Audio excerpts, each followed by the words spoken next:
नमस्कार। जय मिथिला जय मैथिली। हम धर्मेंद्र झा स्वागत कर रहल छी अपने तमाम दर्शक श्रोता लोगन के मैथिल पुनर्जागरण प्रकाशक आधिकारिक पेज पर।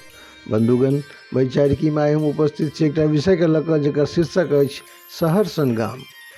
देशक लगभग 60% सँ बेसी जनसंख्या गाम देहात में निवास करैत अछि, जतय लोक मुख्य रूप सँ अपन जीविकोपार्जन के लेल कृषि पर निर्भर रहैत छथि। बेसी काल लोक ग्राम्य जीवन आ शहरी जीवन में तुलना करैत सेहो देखल जाइत छथि। तुलना करबाक मानक जे होय, परिवर्तन कतबो भेल होय, मुदा गाम एखनो गामे अछि। लोकक आपसी एकता, सामाजिक समरसता एखनो गामे में बाँचल अछि। एहि सभक अतिरिक्त जँ सामाजिक सद्भाव देखबाक होय तऽ गाम एखनो एकटा प्रमुख उदाहरण सिद्ध भऽ सकैत अछि। गामक लोक एखनो अपन कार्य आ कर्तव्य के प्रति शहरक तुलना में बेसी समर्पित देखल जाइत छथि। गाम देहात तऽ अदौ काल सँ शांति आ सद्भाव लेल जानल जाइत रहल अछि। कतबो लोक बदले, मुदा एखनो गाम घरक लोक एक दोसरक सुख दुख में सहभागी होइते अछि। हर गामक अपन किछु विशेषता होइत छैक। किछु गाम अपन लोक के लऽ कऽ प्रसिद्ध होइत अछि तऽ किछु गाम अपन भौगोलिक संरचनाक लेल दसकोशी में जानल जाइत अछि। ओना तऽ संपूर्ण मिथिला पौराणिक रूप सँ महत्वपूर्ण अछि आ मिथिलाक हर गाम स्वयं में एकटा तीर्थ क्षेत्र अछि। मुदा मिथिलाक किछु गाम एहन अछि जाहि गामक वर्णन अनेको पौराणिक ग्रंथ आदि में सेहो भेटैत अछि। किछु गाम अपन चासबास लेल प्रसिद्ध अछि तऽ किछु गाम धार्मिक स्थल के रूप में जानल जाइत अछि। अनेको एहन गाम अछि जे राज परिवार सँ संबंधित अछि, तो ओहि गामक प्रसिद्धि राज परिवार के चलते होयब सेहो स्वाभाविक छै। मिथिला क्षेत्र विद्वानक क्षेत्र रहल अछि। एक सँ एक सद्गुरु आ विभूति भेलाह एहिठाम, जे अपन विचार सँ समाज के एकटा नव दिशा प्रदान कयलनि। किछु गाम अपन वीर सपूतक नामे प्रसिद्ध भेल तऽ किछु गाम अपन साहस, एकजुटता, दृढ़ताक लेल प्रसिद्ध अछि। गामक सामाजिक संरचना में हर वर्ग आ हर जातिक अपन महत्ता देखल जाइत छैक। कोनो एकटा गाम जतय लगभग 1000-2000 लोक निवास करैत छथि तऽ संभव छै कि ओहि जनसंख्या में लगभग हर जातिक लोक निवास करैत होय, किएक तऽ मिथिलाक लगभग हर गाम में हर वर्गक लोक मौजूद अछि जे आपसी भाईचाराक संग संग एक गाम में रहि विविधता में एकताक उदाहरण प्रस्तुत कऽ रहल छथि।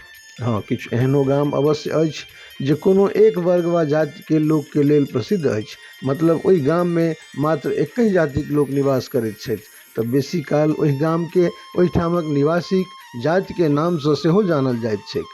पग पग पोखरि माछ मखान के लेल प्रसिद्ध मिथिला क्षेत्र अपन उत्कृष्ट जल भंडारणक व्यवस्था के लेल सेहो प्रसिद्ध अछि। मिथिला क्षेत्र में दर्जनों नदी अविरल बहैत रहल अछि। हर गाम में उचित मात्रा में पोखरि आ जलाशय मौजूद छै, जे मिथिलाक संस्कृति संरक्षण आ मान्यताक पालन लेल सहायक सिद्ध होइत रहल अछि।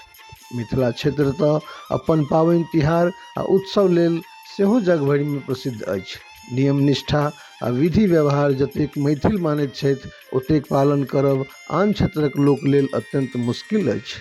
घर दुआरि, आंगन असोरा आ बाड़ी दलान लेल प्रसिद्ध मिथिला अपन कलम गाछी सँ चासबास धरिक कार्य लेल एकटा नियमक पालन करैत देखल जाइत अछि, जे आन लेल लगभग असंभव अछि। तीमन तरकारी सँ भरल पूरल बाड़ी, चार पर तिलकोर आ अगुआर में फुलवारी, लगभग हर गामक यह हाल रहैत छल। हर गाम में एकटा डीहवार, मंदिर अथवा भैरव स्थान सेहो रहैत अछि, जतय विशेष अवसर पर महापूजाक संग संग सामाजिक समरसताक प्रदर्शन होइते अछि। लगभग हर गामक मंदिर में नित्य भजन कीर्तनक संग संग पूजा आराधना के कार्य नियमित रूप सँ कयल जाइत अछि। किछु गाम में सलहेशक गह्वर तऽ किछु गामक डीहवार स्थानक संग संग भुइयाँ थान सेहो एहि तरहक विशेष अवसर पर सामाजिक एकजुटताक संग संग लोक में धार्मिक आस्था भरबाक कार्य करैत अछि। एकटा आदर्श गाम लेल गाम में शिक्षण संस्थान, प्राथमिक सेवा केंद्र, हाट पेठिया, डाकघर, खेल मैदानक संग संग यातायातक उत्तम व्यवस्था आवश्यक मानल जाइत अछि। मिथिलाक हर गाम अनेकता में एकताक एकटा उदाहरण छल, जतय हर वर्गक लोक आपसी भाईचाराक संग निवास करैत छल।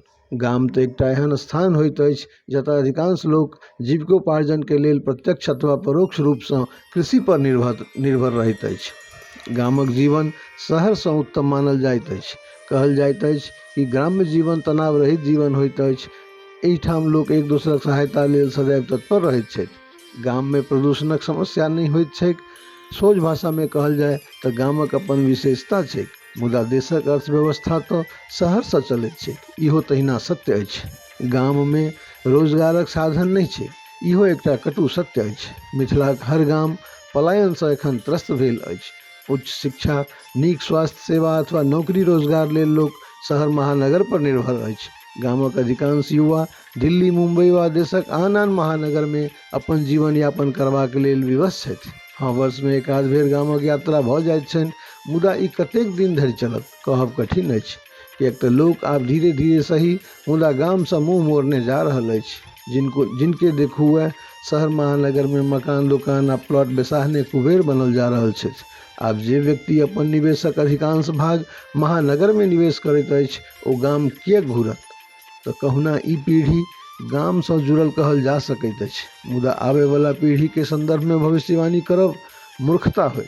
आब लोकक नाम पर महिला, वृद्ध आ नेना मात्र गाम में अछि। बाकी लोग पलायन करे शहर महानगर में अपन जीविकोपार्जन लेल विवश छथि। जानवरक नाम पर मात्र आब कुकुर आ बिलाड़ि बाँचल अछि, किएक तऽ लोक आब खेती बाड़ी से सेहो मुँह फेर रहल अछि। आ जे करैत छथि ओहिमे से अधिकांश लोक आब खेती बाड़ी लेल अत्याधुनिक तकनीकक उपयोग करैत छथि।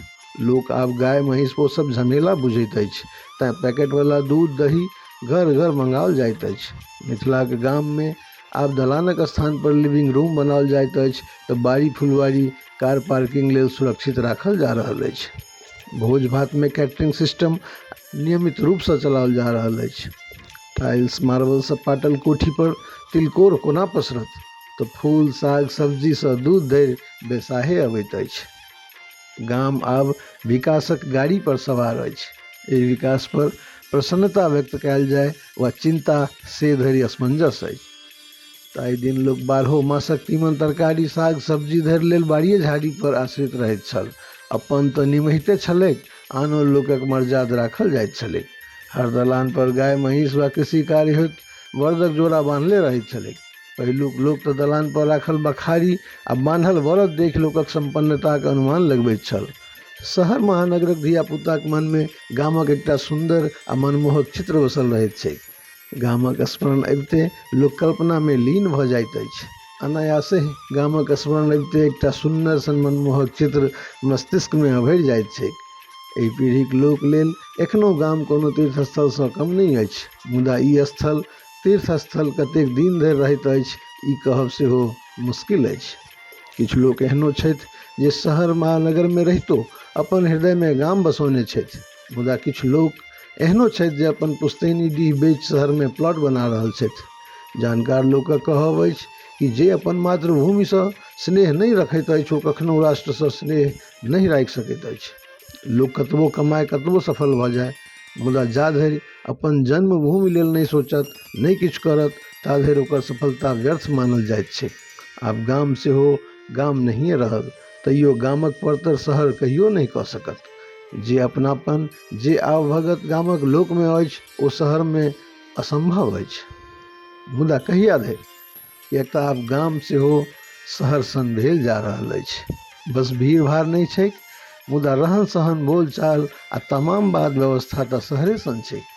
गामक जे सुंदर चित्र लोकक हृदय में छैक, ओ एहन नहीं छलैक। शहरक भाँति आब लोकक घरे घर नल जल लागल छैक, तऽ पोखरि में के चुभकत? पलायनक एहन प्रभाव भेल कि घर सुनसान भेल, दलान वीरान भेल, पोखरि सेहो आब डेराउन सन प्रतीत भऽ रहल अछि। गाछी वृक्षी आ खेत पथार घूमब आब पुरान गप भेल। खेत में हर जोतैत हरवाह देखब, धन कटनी करैत जौन बन आब मात्र स्मरण में बाँचल अछि।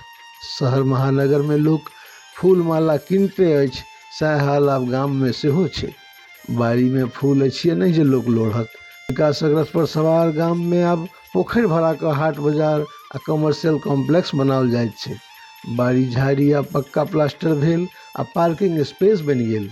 माटिक दर्श नहीं, सौंसे घर आंगन टाइल्स मार्बल से पाटल अछि। गाय के कोनो पता नहीं जे गोबर से एक दिन अंगनो निपायत।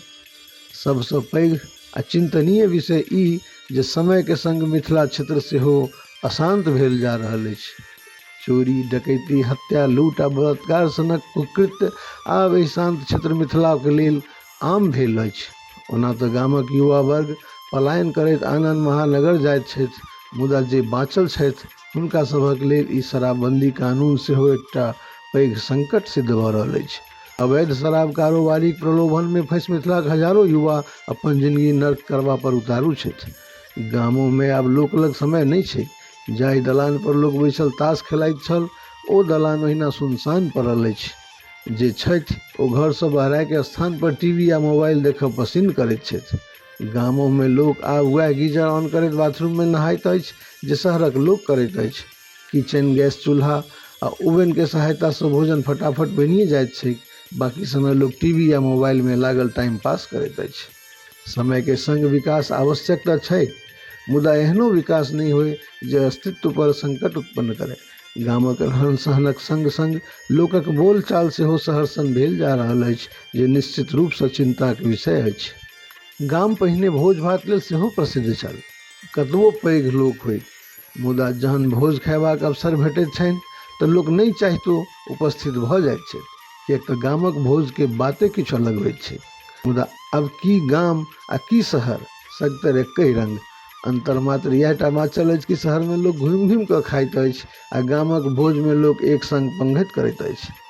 बाद बाकी तमाम बात व्यवस्था तऽ शहरे सन रहैत छै। गामों में आब केरा आ पुरैनिक पातक स्थान पर थर्माकोलक पात आ प्लास्टिकक ग्लास। वएह पुलाव आ वएह पनीर, रायता आ दाल तड़का तऽ शहर में सेहो भेटैत छै। गामक भोज भात में सेहो आब डिब्बा वाला दही आ डिब्बे वाला रसगुल्ला चलाओल जाइत छै। तो अंतर की? सोझ आ सरल भाषा में कहल जाय तो ठीके आब पहिलुक लोकक परतर करब कठिन अछि, मुदा जतय धरि संभव होय गाम के गाम रखबाक प्रयास कयल जाय। यह सभक लेल उचित अछि, किएक तऽ भोग विलासिताक सामग्री किनको लेल मजबूरी छनि आ किनको लेल देखाउंस। बस देखा देखी एक दोसरक बाँहि पुरने जा रहल छी। हाँ, किछु लोक एखनो छथि जे एखनो अपन सदकाहे मार्ग पर छथि, गाम के गाम राखे में अपन भूमिका निर्वहन कऽ रहल छथि। बंधुगण, आइ के लेल बस एतबे। अगला एपिसोड में कोनो आन महत्वपूर्ण विषय के एकटा विश्लेषणात्मक रिपोर्ट लऽ कऽ अपने सभक समक्ष उपस्थित होयबाक प्रयास अवश्य करब। ता धरि जय मिथिला, जय मैथिली, धन्यवाद।